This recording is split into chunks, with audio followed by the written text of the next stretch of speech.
이야기인데 이건 좀 학생들 대상으로 한 이야기입니다. 자, 여러분. 우리나라에서 인턴이라고 들으면은 장그래 씨 생각나잖아요. 그렇기 때문에 한국에서는 이 위생이라는 드라마로 인턴 빡시다. 일본의 이 취업 활동에 있어서 최근에 인턴이 트렌드이기 때문에 이런 얘기를 합니다. 왜냐면은 예전에는 이제 인턴을 안 해도 됐거든, 일본에서는. 그런데 이제 인턴이라는 자체가 필수, 어찌 보면 취업 활동을 좋은 데 가려면은 인턴 경험을 쌓아야 되는 게 요즘 일본 대학생들, 학생들에게 상당히 이제 필수적인 과정으로 자리 잡기 시작을 했어요. 예. 그래서 이제 기업에서도 이 인턴이라는 걸 운영을 해야 되거든요. 그런데 아까 말한 것처럼 한국에서 제가 여러분들한테 인턴이라고 하면 여러분들 장그래 시멘시로 뛰어다니면서 밤에 뭐 물건도 팔고 막 난리를 치면서 과장 밑에 차장님 밑에 뭐 그러 해야 된다고 생각을 하잖아요. 빡신 거다. 그런데 일본의 인턴이라는 거는 우리가 생각하는 그런 인턴과는 전혀 다른 겁니다. 사회생활에 시옷도 모르는 우리 정말 온실 속의 햇병아리들을 모아놔요. 이 친구는 있잖아. 컴퓨터의 키보드 배열조차 모를 거야. 아니면은 PPT의 P가 뭐에 약재할지도 모를 거야. 해가지고 이 친구는 일단은 업무 능력은 거의 0으로 수렴한다라고 생각을 하는 게 일본에서 인턴입니다. 그리고 우리 회사에 대해서 하나도 모른다고 생각해서 시작합니다. 그렇죠. 업무 능력 제로, 사전 지식 제로라는 거를 전제 조건을 두고 하는 게 일본의 하는 일반적인 인턴이거든요. 그러다 보니까 이게 학생들은 취업을 하기 위해서 인턴이 필요하다고 들었는데 이걸 어떤 식으로 말하면은 직업 체험 학교 같은 느낌입니다. 딱 그 순간만큼 이거 나 정장 입었으니까 나도 사회인인가? 이게 만년필 이런 식으로 있잖아. 직업 체험을 시켜주는 거야, 학생들한테. 이게 일본의 인턴 시스템입니다. 이걸 왜 해야 되냐면 기업에서도 있잖아요. 학생들에게 뭔가를 해야 돼요. 일본이 저랑 추미코가 예전에 취업 활동할 때 뭐 거의 10년 전이랑 비교해가지고 지금이 취업 해금 이제부터 취업 활동을 시작해도 됩니다. 일본은 정해두고 레디 땅 이러고 시작하거든. 일본은. 예, 맞아요. 그게 예전에는 4월달 정도였어요. 근데 이게 점점 늦춰져가지고 지금 여름까지 왔거든. 그러다 보니까 기업 입장에서는 국가에서 야 니들 늦게 스타트 해라 이래가지고 늦게 여름부터 채용을 하는데 실제로는 봄 아니면 그 이전부터 채용을 하고 싶단 말이야. 왜? 그래야지. 안 그래도 일본도 인구 줄어들고 유능한 학생들은 줄어드는데 우리 기업에 오는 친구들을 미리 확보를 하고 싶은 거지. 그러다 보니까 좋은 수단이 생긴 거예요. 뭐? 인턴. 예. 될성잎은 나무는 떡잎부터 알아본다고. 요거 너 침 발라주는 거 있잖아. 그런 것처럼 인턴은 일본에서 정식 채용 과정이 아닙니다. 하지만 이걸 딱 들어보면은 여러분 있잖아요. 1차 시기 이전에 0차 시기라고 그 친구를 미리 찜을 해두는 거지. 내부적으로. 그 친구들이 나중에 진짜 취업활동 때 이력서를 넣고 들어왔을 때 그 친구도 그 기업에 들어오시면 이럴 거 아니야. 제가 작년에 여기 와서 사실은 저기 계시는 저쪽 부서 사원님이랑 점심도 같이 먹고 했다는 이러면은 그래? 자네 알고 있지. 얘긴 들었어. 그러면 스무스하게 가는 거예요. 그래서 기업에서는 이 인턴이라는 것을 좀 조기 채용에 사용하는 목적이 있습니다. 공식적으로는 인턴은 채용 과정과 전혀 노상관이라는 게 이게 공식입니다. 하지만 실상 그렇지 않다는 거죠. 자, 그러면 여러분 이게 기업 입장에서도 이 인턴이라는 것도 어떻게 보면 중요하잖아요. 왜냐면은 미리 학생들을 파악을 해야 되잖아. 그런데 여기서 일본에서 좀 쇼킹한 뉴스가 하나 떴습니다. 자, 이 뉴스를 보면서 얘기를 하더라고요. 그 인턴을 지휘하는 그 회사의 사원 있잖아요. 사원이 대행업체 사람. 대행업체. 무슨 말이냐? 저 그 기업에 꼭 가고 싶습니다, 선배님.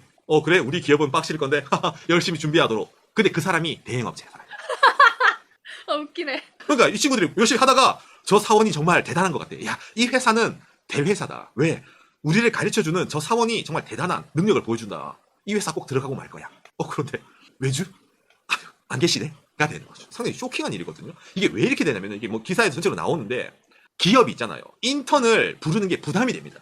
예. 기존에는 없었어. 이런 시스템이 없었는데 갑자기 이걸 하래. 다른 기업 다 하니까. 채용 일정은 늦어져요. 그런데 우수한 학생은 빨리 보고 싶어요. 그런데 다른 기업이 먼저 앞다퉈 해요. 그러면 우리 기업 어떡하면 사장님 인사부라든지 교육 그쪽에 HR 쪽에 사람들을 넣기가 힘들어. 왜? 다른 데는 일손이 없으니까. 인사부 사람들은 정해져 있어요. 예, 정해져 있어요. 맞잖아. 인사부는 정해져 있잖아요. 거기에 사람들 막 넣고 이럴 수 없잖아. 인사이동을. 그러다 보니까 머리를 쓰는 거지. 딱 그때만.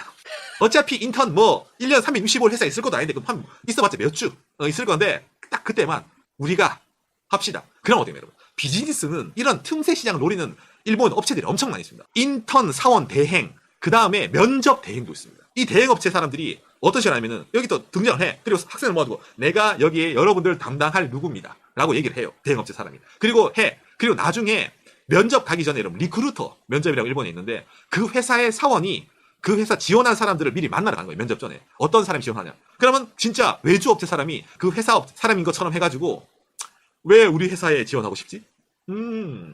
그래. 우리 회사 요새 영업이익이란 그거 알고 있어. 나 때는 말이야. 출장 가고 벌써 이런 선배님이 계시구나. 외모만 볼까요? 선배님처럼 되고 싶다라고 해서 이 선배님 질문이 날카로웠어. 나도 이 회사에 입사해서 저런 선배님이 돼야지. 그리고 입사하니까 걔 외주가 예. 되는 겁니다. 그런 선배는 없었다. 그런 사람은 저희 회사에 없습니다.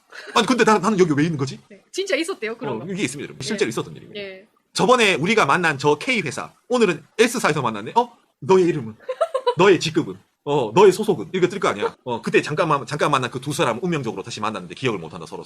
그렇기 때문에 이게 상당히 기업 입장에서는 인사부에 부하가 걸리기 때문에 어쩔 수 없는 건 이해가 되는데 채용을 하는 사람 입장은 그거야. 부하가 된다 이거야. 그런데 지원을 하는 학생 입장이 돼버려요. 학생 입장에서는 그 기업을 판단하는 요소가 사원과 대화하는 그 내용도 상당히 중요하지 않습니까? 예를 들어 면접, 어떤 사람과 면접을 해요. 어떤 사람이 인턴에서 나에게 가르침을 줘요. 그런 조그만 팩터가 모여가지고 그 회사의 지망 동기라든지 그 회사를 1지망으로 가고 싶게 만드는 거잖아, 사람은. 근데 그게 거짓이야.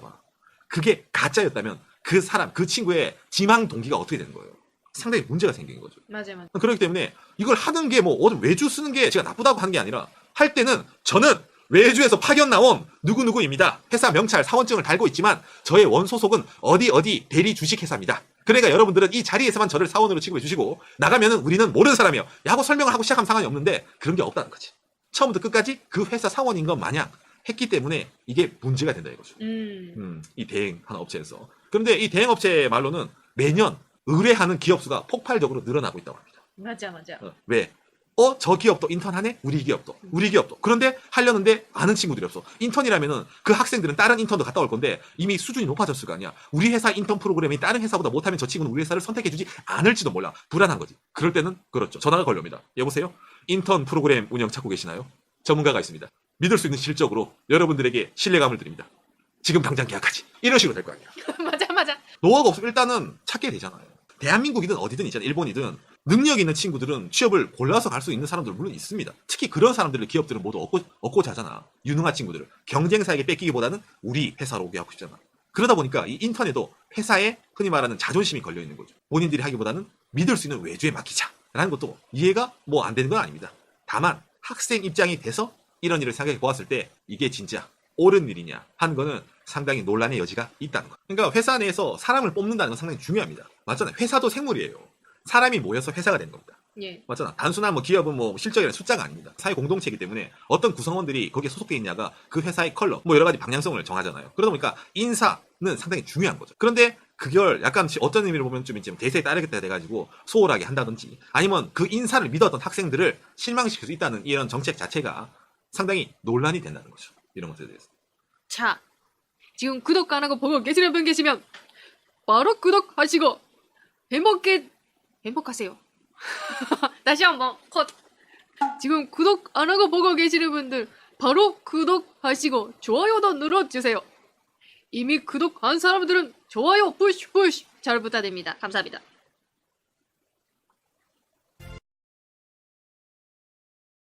경기 코스를 도쿄에서 삿포로로 옮길 것을 제안했다고 전했습니다. 그러면서 만약 도쿄의 무더위 속에서 마라톤을 강행한다면 기권자가 속출할 것은 물론이고 최악의 경우 사망자가 나올 가능성도 있다고 이야기하는데요. 이런 변경 제안으로 인하여 일본이 애초에 올림픽 유치 때부터 지금까지 이어온 거짓말들이 드러났는데 심지어 거짓이 드러났음에도 일본 측은 장소 변경은 어렵다고 항변하고 있다고 합니다. 기사는 일본 올림픽 조직위원회와 일본 육상연맹 관계자 등은 이렇게 장소 변경이 이루어지는 상황에까지 와서도 이제 와서 변경은 불가능, 조정이 어렵다라는 등의 반대 의견을 내고 있고 도쿄도 지사도 계획에 없던 당돌한 형태의 발표라며 부정적인 뉘앙스를 띠고 있다고 하며 도쿄도의 한 간부는 올림픽 인기 경기인 마라톤을 도쿄에서 하지 않는 것은 있을 수 없다고 발언한 것을 전하고 있습니다. 즉 국제올림픽위원회가 어떻게든 선수들의 건강과 생명을 보호하려고 하는데 이를 일본의 체육계와 정치계가 한마음 한뜻으로 막고 있다는 것으로 해석이 되는 부분인데요. 또한 기사는 이런 사태가 벌어지게 된 것은 도쿄올림픽 유치위원회가 유치를 위해 거짓을 이야기한 것이 문제이며 올림픽 유치 시에 작성한 이프보 파일에는 이 시기의 날씨는 맑은 날이 많고 또한 온난하기 때문에 선수들이 최상의 경기력을 발휘할 수 있는 이상적인 기후이다라고 적혀 있었다는 것입니다.